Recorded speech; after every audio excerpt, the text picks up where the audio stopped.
So last week I was asked by one of my viewers to do a video on emceeing an event. And I've done several videos on emceeing events. So I thought to myself, what could I do this time that's a little different?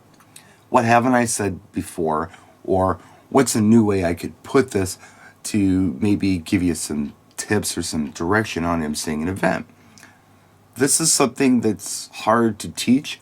It's a bit like DJing. Everyone does it a little different. And there's no one right way to do this. It is my opinion that there are several wrong ways to do it, but there's no one right way. Everyone has their own style. Every MC or personality has their own flavor. Think about rappers. Back in the old days, late 70s, early 80s, rappers were hype men for the DJs, and they all had their own flavor and their own style. The MCs of today's mobile DJing events are like that too. Some people sound like they're coming right off of the radio station. Some people sound like they're coming off of a sporting event. I do something a little different. I take my cues from stand-up comedy. I'm thinking about timing. I'm thinking about saying things in a way where it sounds like maybe it's improvisational or a mistake, but it's actually not. It's meticulously planned.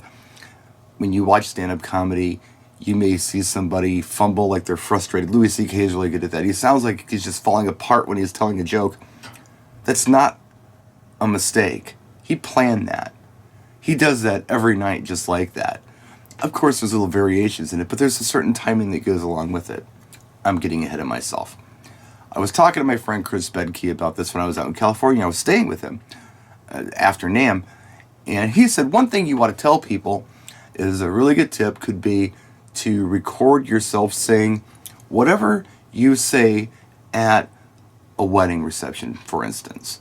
Be it a grand entrance, being an introduction, or anything at all, anything that you feel like you have to say, maybe you've kind of scripted it, say it and record it. And then go back, listen to that recording, and see what you can do about making whatever you said a little shorter. And then record it again. And then take that and see what you can do about making it a little shorter. And then recording it again. It's called editing yourself. This is something that I've done since I started DJing. Or editing other people's speech. I did that a lot. When I first started in skating rinks, I remember that the older DJs who would spin on Saturday nights, I would go in Saturday nights, they didn't like me at all. But anyway, they would say, it's time for a couple skate. If you're not skating with a couple, please leave the floor. And I thought to myself, that doesn't sound right. If I'm skating with a couple, there's 3 people. I went out and found a guy and a girl skating and skated with them. That's skating with a couple. So I edited that. It's time for a couple skate. If you're not skating with a partner, please exit the floor. That sounded a little better to me. And I went on and did that when I started doing weddings too. I'd listen to MCs say things, and I'd edit what they would say. Ladies and gentlemen, at this time was one thing that I took out. I don't like that. I don't like saying it. I think it's redundant. A lot of people love it. A lot of people say, well, big sports announcers do it, so I'm going to do it. I think it's fine if you're addressing a huge crowd of thousands of people, but if you're in a more intimate situation, 150, 300 people even is kind of intimate, you don't do that. I don't know. I don't like doing it, but that's my style. It doesn't make it wrong particularly. That's just how I think about it. But everybody has their own style with this. You want to be effective.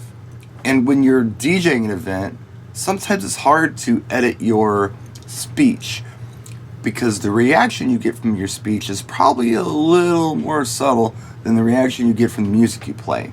And that's why I think Chris's suggestion to record what you say and edit your phrase is a great suggestion. One suggestion that I got from Mike Ryan over at Frankenstand. I did a video on one of his products, and he sent me an email. He said, I love the video, but I just wanted you to be aware that you said 30 times in a 3.5 minute video. So no way did I do that. I went back and watched it. Sure enough, I did. Now, once in a great while, an is natural, but I was using it repetitively. It was a bad habit in my speech. And as you see in this video, I've eliminated that. I don't do that anymore. That helped me. Mike Ryan helped me with that. People talk about Toastmasters. I'm not a member. I've never been a member.